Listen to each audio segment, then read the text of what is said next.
Good evening, everyone. My name is Ravi Bala, and I want to welcome everyone here to this session for the Rebuild by Design process, which you all are, I trust, familiar with. I want to first recognize some individuals in the room who've been instrumental in the process so far as we go along. First and foremost, Mayor Dawn Zimmer, who was instrumental in securing the funding to make this project a reality. I'd also like to acknowledge Jim Doyle, Councilman Jim Doyle, and Michelle May. They are the co-chairs of the CAG, which is the Community Advisory Group.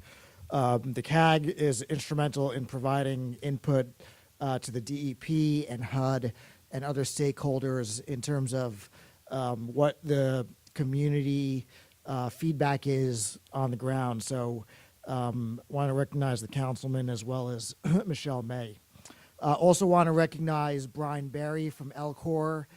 They own a substantial part of they're in negotiations with respect to a substantial part of the property known as the Hudson Rail Yards, which relates to the southern alignment. We're not here to talk about the southern alignment today specifically, but I do want to acknowledge Brian Berry's presence here.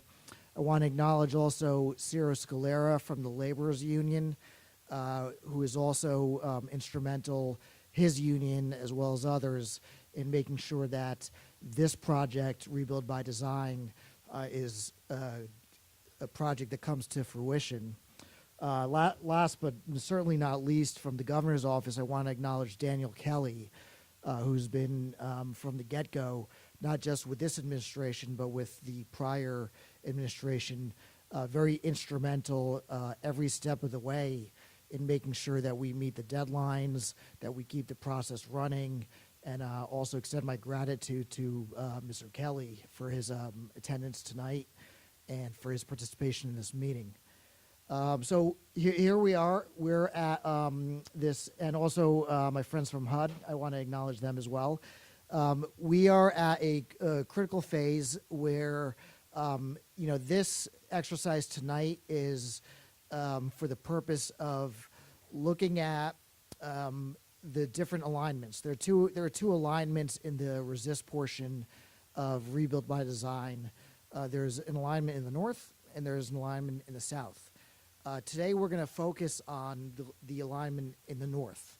You see a number of slides back there behind you, and I'm going to introduce David Rosenblatt, who will walk you through some of that information. And then we'll have somebody from ACOM who will provide further detail, and then we'll go back and have a informal kind of Q&A with respect to that. I do also want to recognize and acknowledge that there have been substantial and significant developments with respect to what the southern alignment will look like. When I was a council member, I served on the Community Advisory Group as one of its co-chairs, and we had two options. We had a option named Option 1, which would have built a flood protection barrier along Observer Highway, and Option 2, and forgive me if I'm mixing them up, which would have placed that flood protection barrier a little bit further south. So it's actually a newsworthy day in the sense that the state of New Jersey has made a determination as to which alignment we will realize as a community in this Rebuild by Design process. Just like the many alternatives we were given when we had the 5 options, then 3 options, then 1 option, it ultimately became a hybrid option. And what you'll see here, I trust, is not what we saw as Option 1 or Option 2 in the south, but really some form of a hybrid that meets critical deadlines that we need to protect and secure in order to retain the funding that will keep the rebuild by design process moving in the right direction and have it completed on time and on budget. So that is, as mayor, my first and paramount interest is making sure rebuild by design, to the extent that it's our historic opportunity in response to Superstorm Sandy to provide comprehensive flood resiliency protection for generations to come, that we don't lose this opportunity. So this southern alignment speaks directly to that. It also speaks to other land use opportunities that are impacted by that decision. But that's a topic that I'd like the state of New Jersey to address, because I think they're in a better position to explain the ins and outs of that in the informal sessions after the speakers. So I just want to thank everyone for being here. And I guess I would turn the floor to David Rosenblatt, and he will take it from there. Thank you very much.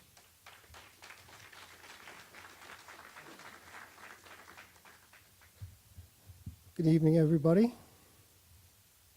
Good evening. Thank you. Well, thank you all for being here tonight with us. I want to thank Stevens Institute for providing this great space with the great views for us to do this project update meeting. I am Dave Rosenblatt, Assistant Commissioner for Engineering and Construction at DEP. Now, before I get started, I need to know a little bit about the audience. First of all, who are the paid contractors here for us? Raise your hands. Come on, everybody. All right. How many people have been here, other than them, how many people have been here with us throughout the entire 3+ years? Mayor Zimmer, yes, yes. Very good. How many have been here half that time? And who's brand new? Brand new. Let me keep your hands up for a second. Brand new. Who came for cocktail hour? Sorry. All right. The goals of the evening. What we want to do is update you on the significant project work in both the northern and southern areas, provide you with a better understanding of key engineering components of the resist structure on which our team has been diligently working, explain how the engineering of the project drives the design for the public amenities of the project, such as the parks. The presentation that you'll see, the visuals in the back of the room, will show you the team's progress in refining the design concepts for Cove Park and for other key public spaces along the northern alignment in Hoboken and Weehawken. Before I turn the floor over to Chris Spinoski of AECOM, our contract engineering firm, I just want to give a quick update on the southern alignment area near the Hudson rail yard. As we go through this presentation, this is the northern area, and this will be the southern area. For those of you who have been with us any amount of time, you've seen this slide each time. Very familiar to you. The state has completed its analysis of the southern resist area. We've been working on this for at least a year and a half. Which option would we be able to go with? The option that ran along Observer Highway, the option that was more intrusive into the Jersey Transit rail yard. Today, Governor Murphy announced the selection of a middle ground alignment located between the two alignments. Always find that middle ground. This middle ground alignment was chosen after careful review and discussion with New Jersey Transit and local officials. All right, so this is the alignment that we've talked about along Observer Highway in gold. And over here, this is the southernmost alignment that we've ever talked about. And that's what we were presented with, an analysis of these two alignments. And what we decided after the 3.5 years of discussion with the city, with you, that we could actually do a middle ground alignment that would have minimal impact on New Jersey Transit operations, which is very key here, and would also allow us to keep within our limited budget as supplied by HUD and the limited time frame as is also determined by HUD and Congress. Now, when we build this alignment, we will help protect the city of Hoboken from future Hudson River storm surges. We will protect the existing pump station. We will protect New Jersey Transit's maintenance of way building, parking areas, and other infrastructure without permanently removing any tracks from service. We will not preclude the redevelopment opportunity in the area that was originally looked at in this area here, throughout this area. We are, the state is, the department is, my team is ready and able, certainly willing, to work with any designs for future development.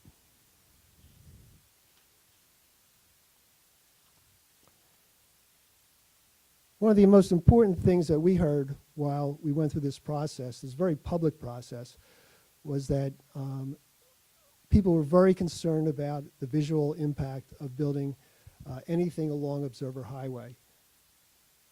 Actually, nobody wanted anything along any perimeter because of the visual impacts that could occur, especially along the Hudson waterway.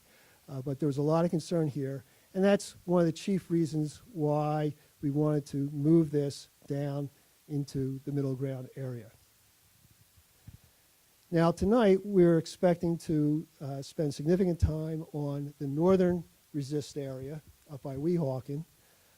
I've asked my staff in AECOM to begin to develop the materials and schedule a design zone workshop on the southern portion of the alignment down here in the near future. Again, tonight, the northern alignment, another meeting like this, the southern alignment. We can go into all the details, all the questions you have at that point. But the big news today is that we've zeroed in on an alignment that we think is going to work for the city and work for us. So I want to thank you for being here tonight. And at this point, I'd like to turn this over to Chris Spinoski of AECOM.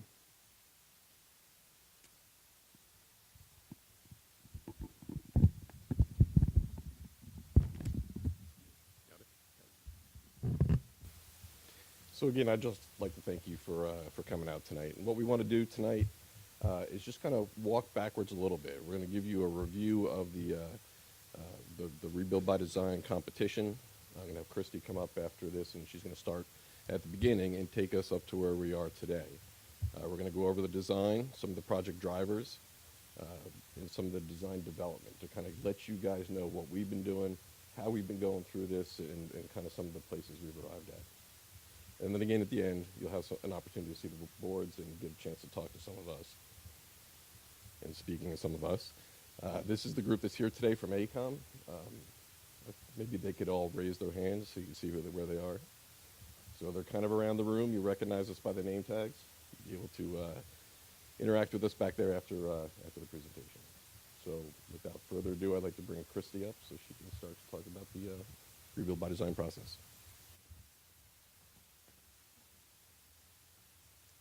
Thanks, Chris. So as Chris just mentioned, I'm going to be talking a little bit about the background to this project, especially for those of you that are new.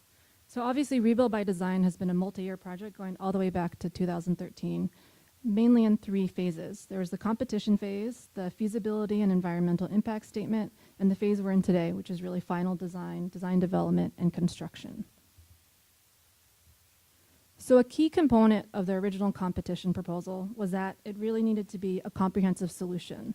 And part of that comprehensive solution were that these 4 important components. There is resist, which was really the hard infrastructure for defense with the potential for integrated programming and landscaping along that infrastructure. There was delay, which was policy recommendations and guidelines and urban infrastructure that would slow rainwater runoff. Store, which was a network of green infrastructure, retention basins and cisterns that would store excess rainwater. And discharge, additional stormwater pumps and drains that could support existing systems. The city of Hoboken has already completed and has underway many of the components in the delay, store, and discharge.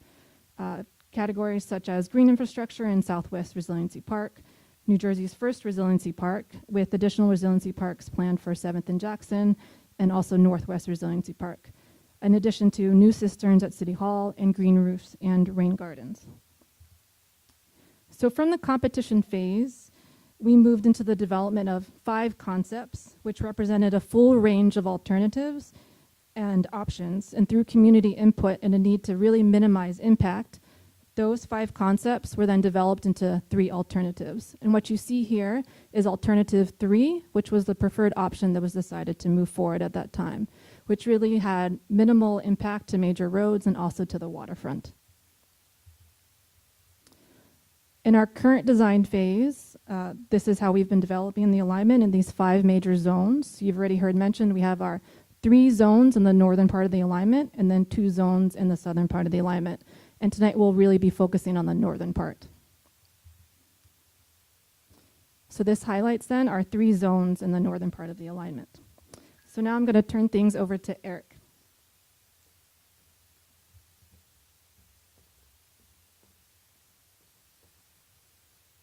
Thanks, Christy. So my name is Eric Olsen. I'm the landscape architecture and urban design lead for the project with AECOM. I'm going to do this so that you make sure you can hear me. And so Christy gave a brief background of the rebuild by design process. And what I'd like to dive into now is the design portion that we've been working on since the feasibility phase of this project. And the first part that I want to talk about is what the critical drivers are that have been moving us forward from the feasibility phase to where we are today. And there really are 2 very critical project drivers that have been helping us move forward. So this represents the feasibility study level of work that Christy mentioned. And 2 of those drivers that have been very important for us are, 1, technical updates to this project. And I'm going to talk a little bit about those next. But also the community input that has been going on as a portion of this design process. So after I talk about the technical input, Christy's going to come back up and talk a little bit about the public input that has happened along with the design process thus far.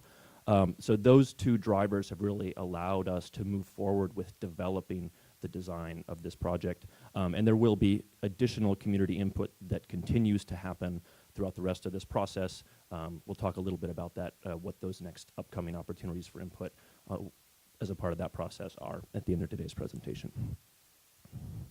So a little bit about technical updates for the project.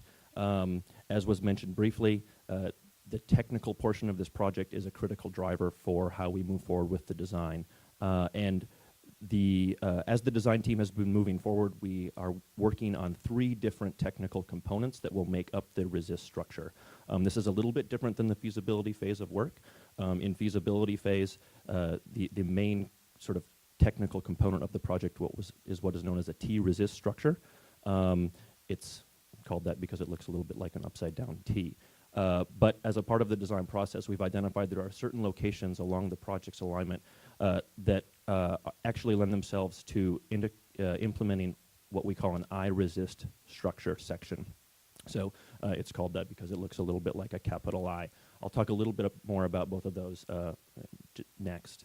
But the third component of the resist structure is the gates, and those are what will happen at any point along the resist alignment where an opening happens. This is where we have crossing an intersection with a street or pedestrian circulation paths, etc. So this is a view of the I-resist structure. It's a 3-dimensional view, so you see we're sort of slicing through it on the end here. This structure will be happening along the project alignment anywhere that the height of the intervention is 6 feet or lower. It is advantageous to the project because of the way that it's constructed, because of the height. It doesn't need as large of a structural base, which allows us to have a reduced structural footprint and also allows us to have a reduced construction footprint, which is good for budget and good for construction impacts. It's also very, very cost efficient because of those 2 items. So this type of structure will be utilized mostly within Design Zone 3, which is along Washington Street and through the alleyway. The other type of structure that will be used is, as I mentioned, the T-resist structure. This structure will happen anywhere where the height of the intervention needs to be taller than 6 feet. Because of that, we need a little bit larger structural base, a little bit larger footing, as well as some piles that will be driven down to bedrock or a bit into bedrock that will help tie this structure to where it is to withstand those forces for anywhere it needs to be taller than 6 feet. This type of structure will be mainly used through the Cove Park area, as well as largely within the Weehawken area, which is Design Zone 1, which we'll talk a little bit more about as well. The final component is the deployable gates. The design team is still investigating a number of different types of gates for this project, but right now these are the 3 types that we are investigating. The first type is a swing gate. Again, this happens wherever we have an opening in the structure to allow movement through. So a swing gate works essentially like the front door on your house. It has a hinge point. It swings from one side to the other to close that opening during an event. The second type is a roller gate. This is kind of like a pocket door you might have between your kitchen and your dining room. It essentially slides on a track from one side to the other side of that opening, again closing it during an event.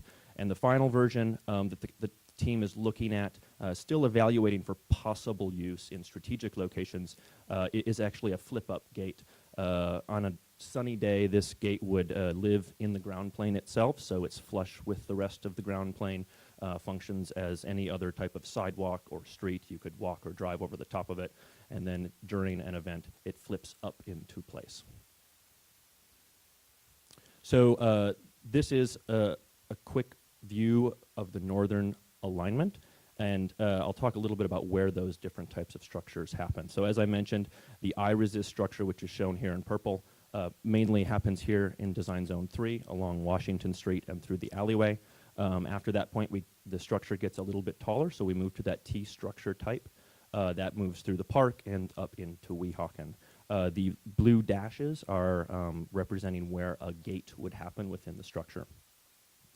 And we are currently investigating a possibility of 1 or 2 additional gates being added to the structure within the Cove Park area to maintain critical access and view sheds that we heard a lot about in some of the community engagement that Christy's going to talk about. This is not necessarily a certainty yet, but it's something the design team is still investigating. So with that, I'd like to turn it back over to Christy, who's going to talk a little bit about public input. Thanks, Eric. So we've been engaging in a variety of different types of public input activities, each meant to elicit a different type of feedback from the community. We had our last public meeting, which I believe many of you were at, which was largely a sticker-based response system where we were asking people to really vote on different spectrums, such as social to personal, on the different types of spaces we have along the alignment. We also did a round of design zone workshops, which was more of a playing card-based activity, where we asked people to place characters and amenities onto design zone maps, and also a digital survey, where we had a great amount of responses, nearly 1,500. We also were happy that we were really able to get a wide range of people to participate in all these different types of activities, and found that nearly 90% of the people who actually participated in the digital survey had not been to an actual meeting before. So this is just an image to show you from the public meeting, and then design zone workshops, and our digital survey. So as I mentioned, public meeting, kind of a sticker-based activity along spectrums. The design zone workshops, you see the pink and the blue cards, those were the characters and the amenities that people directly pinned onto maps of the design zones, and then some images from the digital survey. So what we really found from all of that great feedback is that these 3 northern design zones really needed to be slightly different types of experiences. So moving from Zone 1 being more of a visual experience, Zone 2, which has Cove Park, more of a recreational experience, and then Zone 3, moving through Garden Street, Alleyway, and Washington Street, more of a neighborhood experience. So now we're going to go a little bit more into detail on each of the specific design zones. So we're starting with Design Zone 1 with our Weehawken tie-in. So just for orientation, there's Zone 1 highlighted in purple. So we really had 3 primary design objectives that we were looking at in developing the design in Design Zone 1.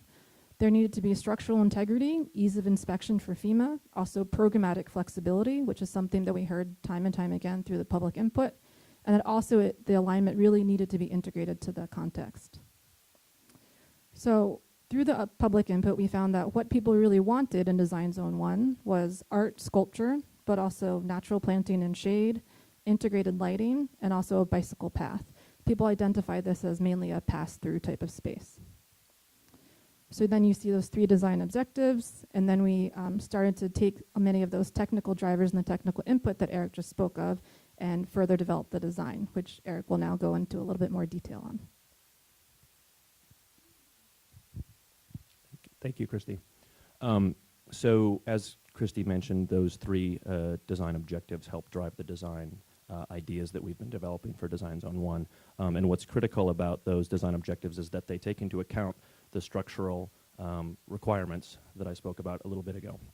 So those 2 things in tandem with some of those program opportunities, which are toolkit items, which were developed as a part of the feasibility phase of work. When we put all of those together, we're able to come up with some design ideas for Design Zone 1 that meet these design objectives. But what I want to talk about now is how we are thinking about ways that these types of programmatic uses, things like art, texture, lighting, seating, how those things can actually be applied as an integral part of the process of constructing the resist structure. So the design teams come up with a number of strategies for doing that within Design Zone 1. And the first one is really a strategy of attachment. So this is using the structure as a surface to attach other types of program items onto. That could be things like lighting or planting, art or sculpture, signage. Again, this is sort of that T-resist structure that you would see majority in the Weehawken area in Design Zone 1. And those items could just attach onto the structure itself. These are a couple of examples of how that might work, a lighting example on the bottom left, and then on the top left, sort of an artistic steel panel that is attached to a structure. The second option is actually a system of sliding panels. The design team's excited about this option because it allows us to think about that program flexibility that we heard a lot about through community input. So the idea here is that as the structure is constructed, as an integral part of that structure, some sliding rails would be integrated into that construction process, and these panels would be able to sort of slide in and out of those spaces in between those vertical ribs that you see in the diagram here. Again, what's nice about this is that if we're thinking about different ways to integrate art or signage, depending on the community's needs or desires, those program items could be changed out over time, whether it's over a course of years and the uses nearby have changed and you think that maybe we want to move from some type of signage to some type of art instead, or perhaps even seasonally from winter to spring, et cetera. A third strategy is more of a super graphic strategy. This one would employ things like color and paint. It's a fairly straightforward strategy that works in places that we don't have a lot of a space adjacent to the structure. Also provides us an opportunity, again, to integrate those items like signage and art.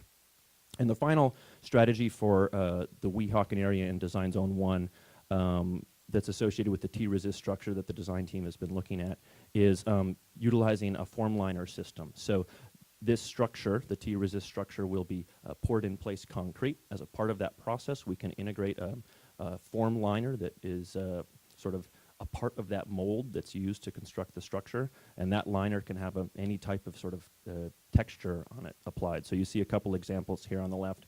This one, something more natural with flowers, or something even nautical themed, et cetera. There's really an array of options there.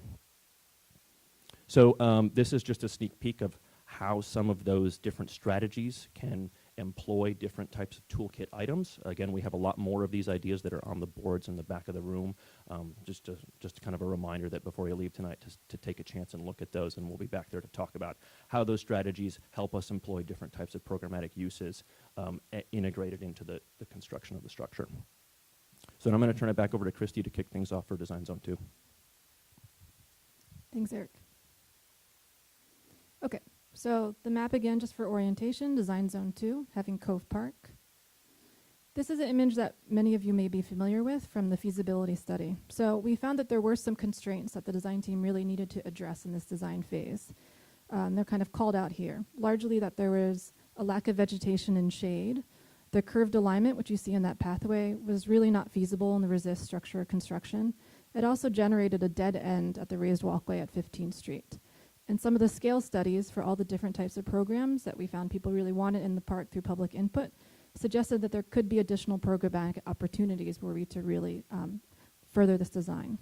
And we also found that the designed park did actually not match the engineered feasibility alignment. So what the design team has been looking at is actually a slightly revised alignment, which then provides a greater ease of construction. There's also a lower height of intervention through the middle of the park. And this revised design alignment now matches better with the feasibility park concept. And Eric will go into this a little bit more in detail. So some of the public input that we received about Zone 2 and Cove Park was that people really wanted there to be natural planting and shade. They wanted to be an open lawn to really maximize those great views back to Manhattan. Also opportunities for shaded seating and play for all ages. So we found there really wanted to be both passive and active recreational spaces. So the main design objectives that the design team has been considering in looking at the development of Zone 2 is constructability and feasibility, but also resilience and sustainability, accessibility. The park really wants to be a space that's accessible for all people, really having that visual impact, maximizing those views, and also numerous programmatic opportunities. Now I'm going to turn back over to Eric. Thanks. So just quickly before I jump to the next slide, I'm going to go through slide by slide each of these different design objectives and talk about how the slightly revised alignment that Christy just talked about helps us achieve these design objectives. So the first one is constructability and feasibility. You can see that pink alignment line here moving through the park. As Christy mentioned, that line as it moves diagonally across the park sort of takes the shortest point from point A to point B, which helps us with constructability. But it also helps us from the standpoint of the existing grades on the site are actually a bit higher in the center of the site. So this alignment takes advantage of those existing grades at a greater, in a greater way, allowing us to keep the height of the intervention a little bit shorter than if that alignment was at the periphery of that site. The second design objective, resilience and sustainability. What this alignment allows us to do is still maintain a large portion of the park on the water side of that of this site to maintain that connection with the waterfront and those views across. But it also allows us to think about how we program the site. If there are particular types of uses or programs that require a greater investment, whether that be monetary or from an operations and maintenance standpoint, that those programmatic uses may want to happen on the dry side so that they're protected during an event. What this allows us to do is to, after an event, those uses are less operations and maintenance to repair or replace them, et cetera. Accessibility is very important for a public park, and one item that we heard a lot about in the design zone workshops was that there were a number of points that people would like to access this park that weren't along the existing waterfront walkway itself. So those 3 points were at the 15th Street and Garden Street intersection, at 15th Street and Park Avenue, and also at 15th Street, or excuse me, 16th Street and Park Avenue, which is where you can cross Park Avenue to get to the existing soccer field. So that was important for the design team to consider as we're thinking about how the design for this park moves forward, in that we want to understand where those critical access points are. What the alignment in this orientation does is it allows us, if the structure itself is running fully passively all the way along this length, to still have a great length from those critical entry points to create slopes that would move up from the entry point level to the top of the structure. What that allows us to do is to have accessible slopes to move up and over the structure. Now, as I mentioned earlier, the design team is still investigating the possibility of adding a couple of additional gates within the park. So that is what this diagram shows. You see one gate that could be introduced here at the 16th Street intersection area, and another one sort of diagonally. This would just sort of help with that additional porosity, connectivity through to the waterfront from the community, and maintaining that accessibility at a high degree. Additionally, visual impact is very, very important. So again, this example looks at a structure that runs fully passively through the park. But even if the park does have the structure running all the way through it without introducing additional gates, This alignment from the 16th Street intersection, which is one of the tightest ones for visual impact, still allows us to think about ways to utilize landform to help integrate that structure into the park and make it feel a part of the park itself. So this is kind of a view standing here at 16th Street looking across the water over towards Manhattan, where this structure is running fully passively through the park, but we can begin to use landform to help mask that structure or make it feel as it is an integral part of the park itself. Additionally, this is another example where perhaps we may be able to introduce a couple of additional gates that we're still investigating that possibility. But again, that view from that 16th Street intersection, if a gate were to be introduced there, you see how that visual connection across the water, across to Manhattan is maintained, and that porosity from sort of this side of the structure through is maintained at a bit higher degree. Program opportunities are something that we talked a lot with you all about at the Design Zone workshops. We heard that there was a desire for a number of different types of uses in the park, both passive, perhaps also some active types of uses. So the design team wanted to take a quick second to think about sort of a scale study, just to understand how many different types of uses can we actually fit within the space that we have to design this park. So this is an example picking up on some local parks that you are all probably very familiar with. So for example, if we wanted to have a lawn that's roughly the size of the lawn that's down at Pier A, it would take up about this portion of the park. The playground at Pier C is similar in size to the total area of those three boxes, et cetera. So you see we can actually begin to fit a number of different types of uses within the park, but perhaps we don't want a lawn that's quite the size of Pier A in Cove Park. So there are alternative ways that we can think about organizing the program, fitting it into the site. We can think about things like plantings, native plantings or gardens. We can think about perhaps a bit larger play space. We heard a lot about needing places for children from nearby schools to play, to be active, perhaps an overlook or flexible outdoor space, et cetera. So what these diagrams help us understand is that there's just really there is a lot of opportunity to think about the uses that we can have within the park if we do it creatively. So these are just some examples of some of the items that we heard about in the community engagement in the Design Zone workshops. We heard about lawns, paths with plantings adjacent to them, perhaps some area to picnic and enjoy the water, or amphitheaters that could be used as flexible outdoor spaces, native plantings. Shade was very important, perhaps a dog park or some flexible space to have movable tables and chairs. Seating areas, again, integrated with planting were important. Perhaps some type of elevated path or outlook to take advantage of that location adjacent to the water with that view across to the skyline. Playgrounds and play space for all ages was talked about quite a bit, as well as perhaps some type of other active uses, but maybe not quite as many as the passive uses. Oops. So again, we have some boards up in the back that really focus on the Cove Park area within Design Zone 2 that we'll be happy to discuss with you after the presentation today. Thanks, Eric. So now we're going to move on to Design Zone 3. Design Zone 3 really be this area you see highlighted in pink, so moving through Garden Street, Alleyway, and Washington Street. This, again, may be an image that you're familiar with from the feasibility phase. So you see the alignment here, really placed directly adjacent to the existing building with integrated planting and seating. So as the design team was looking to further this design, we found that there were some constraints that we really needed to take into consideration. One thing being that the structure actually must maintain a more significant setback so that we did not disturb the existing building foundation. The structure needed to be accessible for FEMA's visual inspection. The dimensions of the structure actually required more clearance than we had previously assumed in the feasibility study. And as a response to a lot of the great feedback that we received, we wanted to explore more diverse types of programming opportunities that would allow creative use for local schools and parents. And we also wanted to make sure that we maintained a minimum sidewalk width so that there was ample space for pedestrian movement, safety, and accessibility.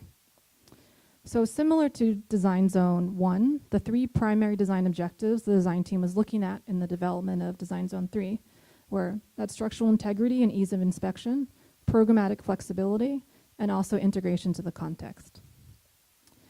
So in Design Zone 3, you really have three distinct types of spaces. First, we have Garden Street, which you see highlighted a little bit more dark in pink here. And the public input that we received was that people really wanted there to be art, sculpture here, also integrated lighting, plantings along the vertical surface of the alignment, and also opportunities for social seating. Then moving into the alleyways, here is a little bit different. People still wanted there to be art and sculpture and lighting, but here planters with integrated seating. And then again, plantings along the vertical surface of the alignment. And then moving into Washington Street, here planters with seating and also more opportunities for social seating, really taking advantage of that, the location with the restaurants and all the other commercial businesses along Washington Street. So we took those three primary design objectives, and Eric will explain a little bit further how the team has been developing that design. So this is going to look a little bit familiar, at least in the progression of the slides, to what we talked about briefly for Design Zone 1. Again, we're thinking about the structure itself here in Design Zone 3. It's mainly that I-resist structure, a bit shorter, less structural footprint, and how we can achieve the design objectives through the construction of that structure and integration with that construction process of these different types of amenities or programs. So again, I just want to talk about the different strategies that we're thinking about to employ those different types of toolkit items or uses within this zone. Because of the height of the structure, we have in this zone, we actually think that there's a new type of approach we may be able to take. It's one that may wrap the structure itself in some type of other treatment. You see an example here on the left of how that could be done with some type of wood. You could have seating that's integrated into that, perhaps tabletops to enjoy a coffee with a friend, a bike rack, signage, etc. Again, we think that that attachment strategy is very valid here. That could be for things like signage, perhaps seating in areas where the structure itself is quite low. The sliding panels is also another strategy we think could work really great here, especially in some of thinking about the context, some of the nearby schools. Perhaps they could use them for some type of art opportunities, or even things like blackboards that could slide up and down and they could interact with. Again, that super graphics type of approach could be very effective. Again, perhaps having some type of programming that's integrated with local schools and art or signage. And finally, also the form liner type of approach. I think there are some very good examples of how this can be integrated into things like signage, street names, addresses, in other types of textures as well. So again, for Design Zone 3, which again is Washington Street, the alleyway, and Garden Street, we also have materials in the back of the room to talk a bit more about more than just the two that you see here. And we're happy to do that this evening with you. I have just a couple more slides that I just want to give you kind of a lay of the land for what you're going to see in the back of the room. So we have a number of boards set up, again, that talk about Design Zones 1, 2, and 3. There will be one of the poster boards focused on Design Zone 1. One of the poster boards is focused on Design Zone 2 strategies, and there are actually 4 different poster boards that focus on Design Zone 2 within Cove Park, each of them talking about a slightly different approach for that area. Each of the boards has a key map so you can see where you are and what you're thinking about, and then we will be back there if you have questions as well. And one thing that you'll notice about the boards is that there is a progression to how they are laid out, in that the design ideas that are up in the back of the room are a little bit more developed than the strategies we've been talking about in the presentation here today. And those developed ideas really take their inspiration from local project area history, whether that's cultural history or industrial history or a natural history, and that they also take their inspiration from the community input that we received, and really their direction from some of the comments and discussions that we've had through the community engagement process.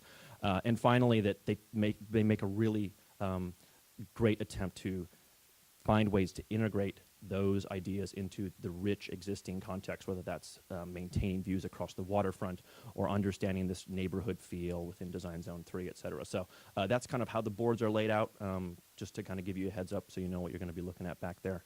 And with that, I'm going to turn it over to Karen Apple, who is going to kind of give a quick recap. Thank you. For those of you who don't know me, I'm Karen Apple. I'm the project manager for AECOM. I just want to kind of tell you what's next. So our next steps and some key dates for upcoming engagement opportunities. So you heard us talk about the southern alignment and some decisions that we've made there. And so we're going to have round one of those design workshops. So those of you that came to the round one of the design zone workshops for the northern alignment, we're going to do the same thing for the southern alignment, and focus on the Washington Street area, and then the area around the engine house on Observer Highway, that we can program some really great public amenities in those areas. So those will be in November, December of 2018. Obviously with not quite around the holidays, but with the holidays in mind. And then we'll go ahead and do another round of design zone workshops for the northern alignment for round two. Going to explore what we've done today in a little bit more detail and elicit some more detailed input from you all on a lot of what we presented today. We're going to hold another public meeting in February, March 2019, where we show you in more detail the specific alternatives that we're looking at for Cove Park and the other public amenities. And then we'll hold a final public meeting in July where we'll be doing our grand reveal and show you what the public amenities, Cove Park, the other public amenities will be looking like for the entire alignment. So if you have any questions or comments, we're going to keep this slide up for the remainder of the of the meeting. This is where you can provide questions and comments. The website. There also will be some comment sheets in the back that you can fill out if you would like and leave them with us. You'll also obviously have time to comment at any of these workshops or meetings. And again, please stop in the back, look at the boards, engage with our team. If you have any questions, please ask them. And I think Dennis wants to say one or two more words. Thanks, Karen. I want to thank everybody for coming tonight. I'm Dennis Reinecht. I work for Dave Rosenblatt. As you heard earlier in the meeting, Dave has charged me and my team and AECOM to put together a similar presentation on the southern alignment. And we're going to treat it with the same effort that we did to the north alignment. And we're really excited to do it now that the governor has given us clear direction to move forward.